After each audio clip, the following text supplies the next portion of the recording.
Yo guys, what's going on?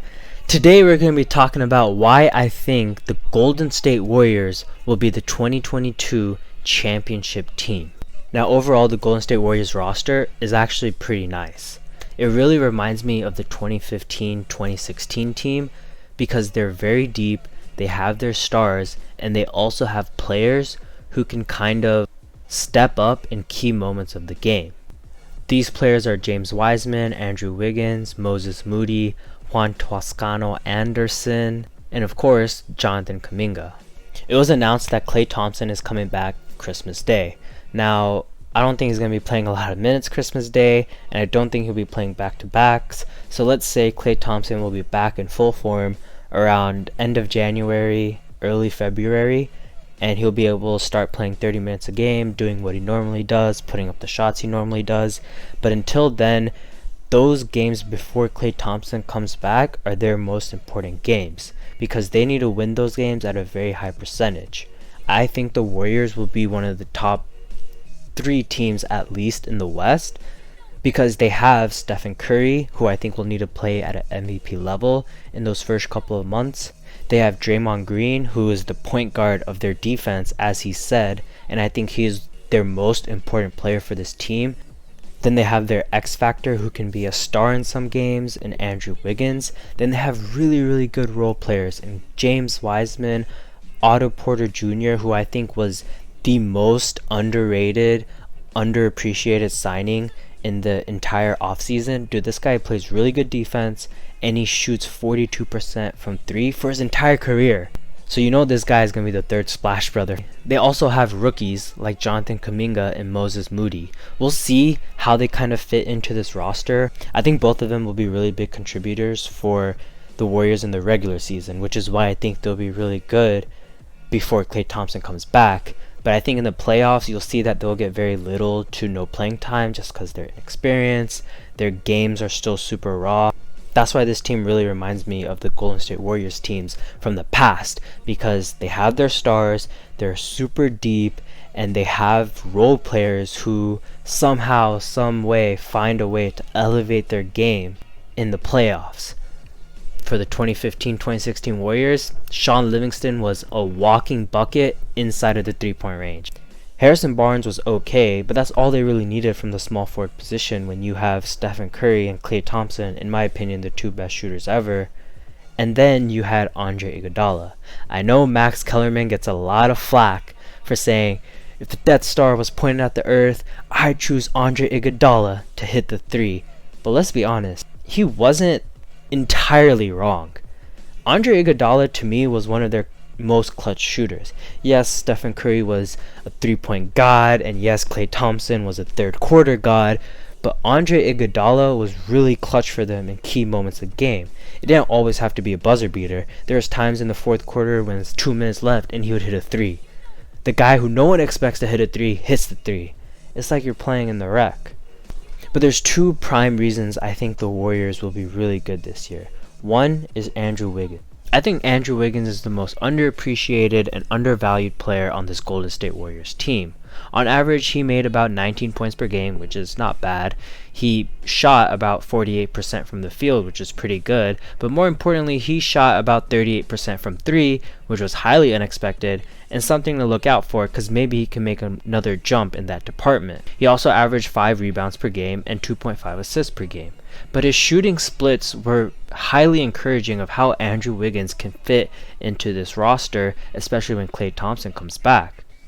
If he can keep that volume from 3, which were about 5 shots per game, and that shooting split, I really think he can be a great contributor to this team, especially in the playoffs and down the stretch. More importantly, in the playoffs when the 3 game isn't really falling, Andrew Wiggins is a great mid-range shooter, and he can rely on that game when his 3-point game isn't really working for him.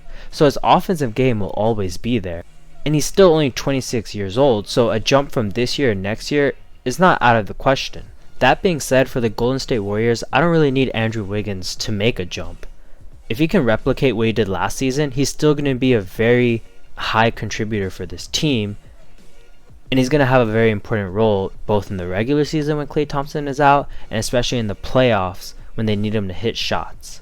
The second player I really want to talk about was James Wiseman.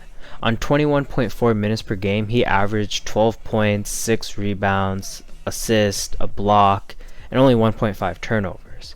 But what was encouraging were his shooting splits. He shot 52% from the field, which is nice, and he shot 32% from 3, which is also pretty nice. In comparison, the MVP Nikola Jokic shot 33% from 3 on roughly the same amount of attempts per game as James Wiseman.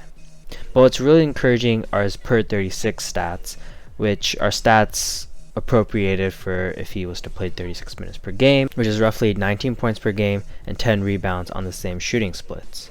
It's encouraging because I think he's going to get more traditional starting minutes this upcoming year. He's in his second season, he knows what the NBA is about, he's going to be a full-fledged starter for the Golden State Warriors. So having him average 19 and 10 is not completely out of the question.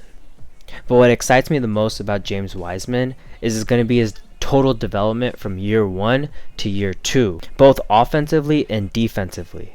If he can increase his shooting splits from 52% to 60% and his 3-point shooting from 32% from 35%, which is not that crazy of a jump and very doable, I think he will be perfect for the Golden State Warriors offensively. But defensively, I think that is where he's going to be key. Don't get me wrong, Andrew Bogut was a good rim protector for the Golden State Warriors. That being said, I think James Wiseman could be better. Sure, he won't reach his full potential until 2 more years or maybe a year out, but he's still going to be a really good contributor. All you need from James Wiseman is to be an elite player at his role. And if he can do that, he will have an insane contribution to this team and be a great player for them offensively and defensively. The last thing I kind of wanted to mention was that the Warriors are not done building their team. I think if Rajon Rondo gets bought out by the Grizzlies, which is seeming more and more likely as we head into the season, I think it'd be a great fit with the Warriors. He could be your backup point guard that facilitates the bench offense. He could also start alongside Curry and have Curry at the 2 just doing what he does. Not to mention, playoff Rondo is a real thing. I don't know how, I don't know why, but in the playoffs, Rondo's IQ and game show up immensely. Pairing him up with Curry and Green, who are also very high IQ players, is just going to make the team better in general. Truth be told though, if Rajon Rondo does become a free agent, I think he would go to the Lakers, but he would also be a really great fit with the Warriors.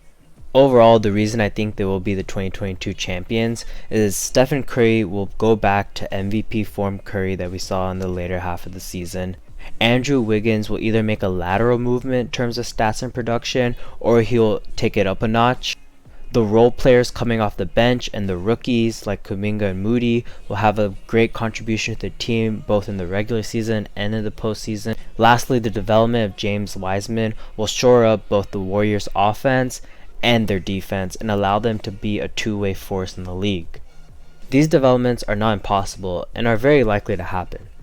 I would not be surprised if Stephen Curry, in addition to lifting another MVP trophy, is also lifting the Finals MVP trophy. So who do you think is the favorite in the West? Is it really the Lakers with Russell Westbrook? Or is it the Warriors with their really great team and the chemistry that they've built throughout the years? Let me know in the comments below. Other than that, thank you for watching my video. On the left hand side is my thoughts on the Turkish unicorn Alperen Şengün.